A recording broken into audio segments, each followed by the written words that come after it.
In this video, I'm going to give you part two of the number one secret, not just one secret, but few secrets, a few key tools to getting sheet music down, especially if you are a complete beginner. And of course, watch until the end. I'm going to show you some really powerful tools that you can use to practice this and get this down to a science. Now, if you have not watched the first video, this is again a video series. Make sure that you watch the first video before you come to this one. There should be a link in the description box labeled video 1. Check that out and then come back to this one. So here is the talk. Here's basically how sheet music works. Now, if you guys are not familiar with piano, and if you're not familiar with the staffs, this is what you're looking at here. So here you have this top staff, right? So this group of lines, 5 lines and 4 spaces is one staff, and then this group of 5 lines and 4 spaces is another staff.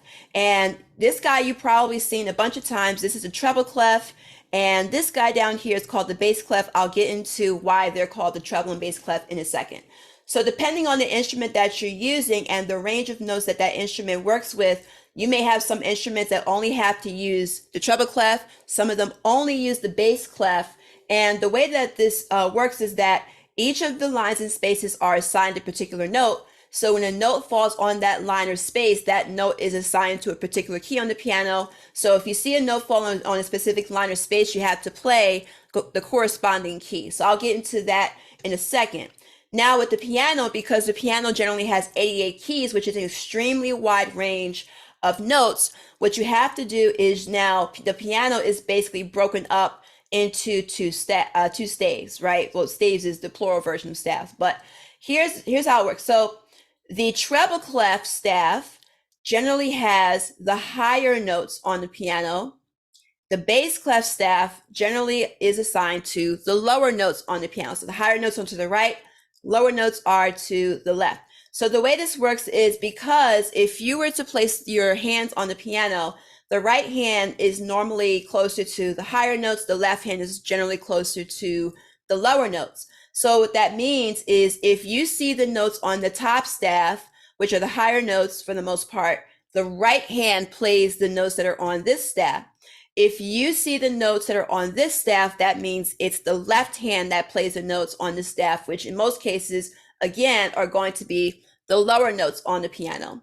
Now, my previous video, part 1, where I talk about the treble clef, I talked about one particular note, which I'm going to show you on the piano again. So again, if you've watched the first video of this entire series, you'll know that the names of the keys are C, D, E, F, G, A, and B, and C. So just as a reminder, C is the white key to the left of the 2 black keys. Now, if you've noticed, there's more than one C on the piano. There's a C here, a C here, a C here. Now, there's only one middle C, and that is almost always the C that is closest to the middle of the piano. The reason why I say almost always is because pianos and keyboards come in different sizes, so it might be a little bit tough to figure out. But if you have a full 88 keyboard like me, middle C is going to be the closest to the middle of the piano. And you'll even hear how it sounds like middle C, because it'll have this tone versus this tone, which is higher, or this tone, which is lower. I can't sing the lower notes. So now the thing is, the reason why it's important to know where middle C is because just like the other notes on sheet music, middle C is assigned a particular spot on the piano. We talked about in the treble clef, if you see a note on the outside at the bottom of the treble clef and it has a line going through it, that is middle C, right? Now, the bass clef is a little bit different because again, most of the notes on the bass clef are going to be dealing with the notes from middle C on down. So what that means is middle C, unlike the treble clef, is going to be at the top of the bass clef staff. So you'll see middle C is going to be outside of the bass clef staff on the top. It's going to have that same legend line going through it. So when you see that note, that is also middle C. And then the notes that fall under that are going to be the lower notes or on the lower side of middle C. So with that said, another note you should know about is this note. And if you notice that this note, I know this is a bad circle, but this note is a little bit lower, meaning lower this way then middle C, but it doesn't have a line going through it. It's within that space. That is going to be B, because what's happening is you're going lower, which means here you're going this way. So as opposed to going C, D, you're going C, B. So now you're kind of going to the lower notes there.